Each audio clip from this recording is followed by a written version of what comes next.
play 1-to-1, and then there's also a group, but also you have a group playing, and the movement had to be. We had to. And as for the movement, it had to be something that people on a wheelchair had to be able to conduct, or people even that had a movement disability. So that's something that we looked into as well, because bowling is very similar game to another very similar classic game of the Mediterranean. So that's why we chose bowling. Petanque. So anyways, the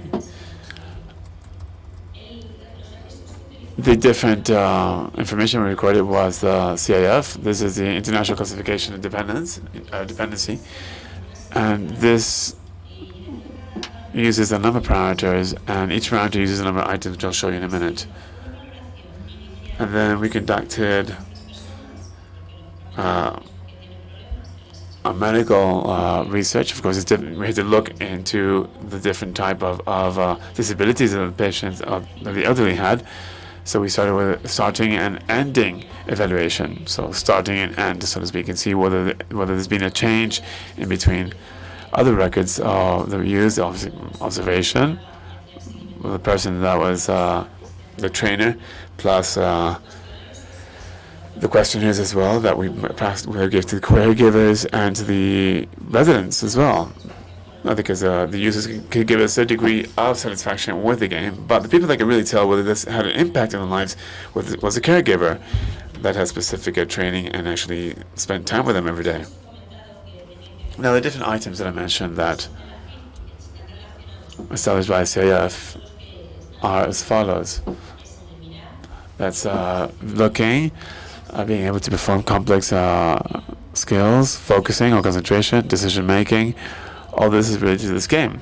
They had to be able to carry out the task, cope with stress, communication and reception and comprehension of the messages that are delivered, starting a conversation, holding onto something, manipulate, releasing, and then other contextual factors such as interrelating with other colleagues and members of the same community. Individual attitudes with members of the family or the other people that made up the group, relationship with third parties, that is a trainer, and the other person that was observing the game, and also informal relationship with housemates or residence mates. The fact that these 6 people were from the same residence didn't mean that they knew each other. Some did know each other, others didn't, and had never played or done anything together. So the we sessions, how do we conduct them? Well, first we presented the project to the professionals, to the management team, of course, and to the social worker, to the physiotherapist, to the auxiliary staff, and so on. Everyone related to these residents. They decided who could participate. And it was then had to decide because obviously they knew them. Then we presented the project to the residents, the game and the project of the university. Then the next session was to make them familiar with the game. The most difficult, what they had the most difficulty with was the movement, imagining that the movement they were doing is the same movement that the cartoon was performing. For us, it's very straightforward and very easy, but it was very difficult for them to understand that the cartoon on screen was doing exactly the same movement. So when they missed, for example, when you release the ball, the precision, of course, is something that you manage. But the fact that the cartoon had done that, they couldn't grasp the fact that it was them doing it. And they actually got upset with the comic, with the cartoon, because they thought it was a cartoon that wasn't really working well. So anyways, we had some rules that we had to, the movement to do. There was training that they had to undergo as well. And there was some bit of conflict there at times as well, because there was a gentleman that, he was scoring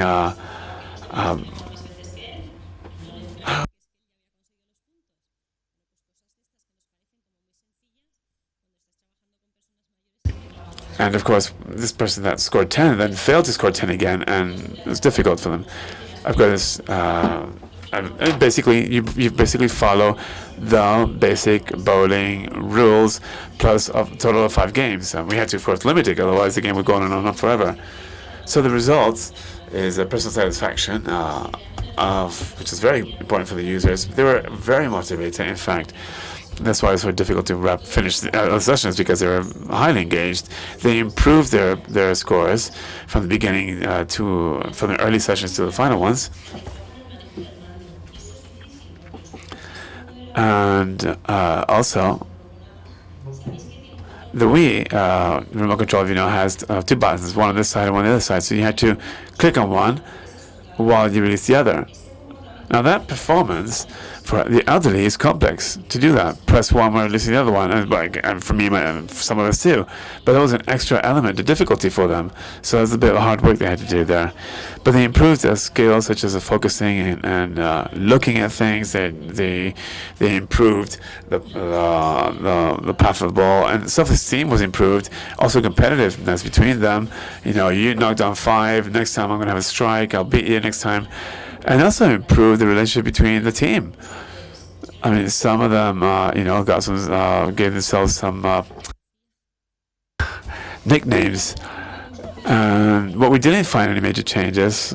The project lasted less than we originally expected. Budget cutbacks. I'm sure that sounds familiar. But the users never actually automated the process of the game. So when we started the session, we had to remind them the rules, we had to remind them the gesture, they had to do the position, and we had to support them. Again, a lot, because of course they have memory problems, the little training they had, and also the distance between sessions. It was twice a week. So after the first session and later on in the week, they wouldn't remember what went on the first time. Instructions, they couldn't remember them, so they need a lot of feedback and a lot of support from the group. I think we all need to anyways.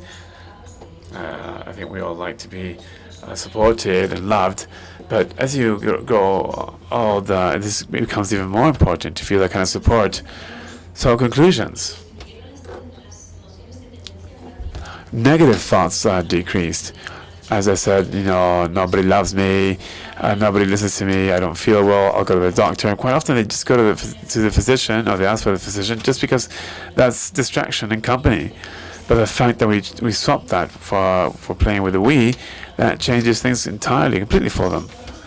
The users did not accept their limitations. When they missed a ball, it was, of course, it wasn't their fault. It was the video game's fault. Or they said they blamed it on me. That I didn't put the light right.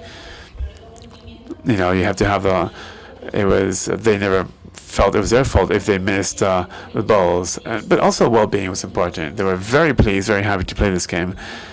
And at one point we asked them, well, what do your family thinks? What do your family members think of this? And one of the women said, my grandson doesn't really think that I'm playing Wii. They said he's certain that I'm lying to him, and this is not Wii. Of course, it's a game that for all of us is quite normal. But imagine you hear, well, my grandmother is playing Wii. Grandmother playing Wii? No way. Anyways, the discussions they had among them earlier in the day, the earlier before the game started is, my knee hurts, I couldn't sleep, food is terrible. But the conversation switched to more positive, let's have a beer after the game, good game, and not so many. As I said, also the relationship between them improved. And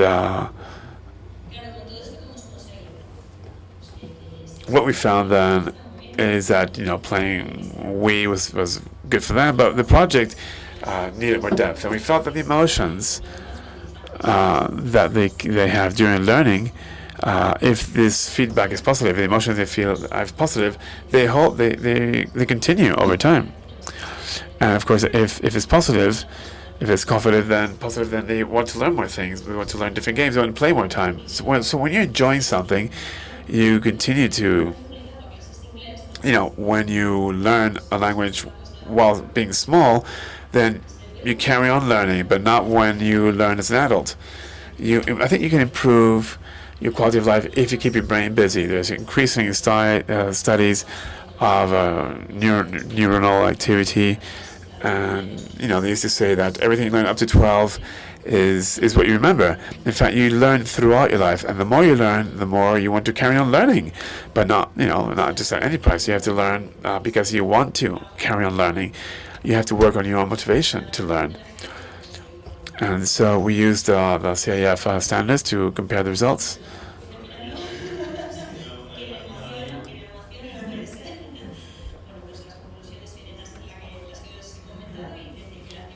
And anyways, and the CIF is, of course, supported by the World Health Organization. And thank you very much.